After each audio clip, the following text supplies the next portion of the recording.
చిన్న మాట వింటారా? ప్రపంచంలో ఎంతమంది గొప్పవారు కనబడుతుంటారు, చాలామంది.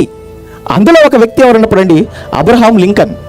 అబ్రహాం లింకన్ 1806 సంవత్సరంలో పుట్టినటువంటి వ్యక్తి. బీద కుటుంబంలో పుట్టాడు, నల్ల జాతీయుడిగా ఉన్నాడు. ఏమండి, బీద కుటుంబంలో పుట్టి నల్ల జాతీయుడిగా ఉన్నటువంటి అతను తన తల్లికి చదువు ఎక్కువ లేదు.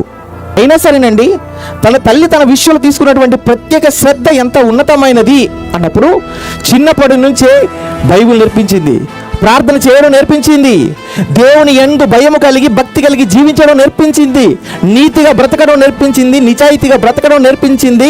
తల్లి పెంపకంలో ఉన్నతంగా పెరిగిన వాడిగా చదువులో గొప్పవాడయ్యాడు, లా చదువుకున్నాడు. ఆ తర్వాత రాజకీయాల్లోకి వచ్చాడు.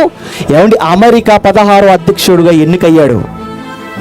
ఉన్నతమైన స్థితికి అబ్రహాం లింకన్ చేరుకున్నాడంటే ఆ స్థితి వెనక ఎవరున్నారో తెలుసా అండి? కన్న తల్లి పట్టుదలండి.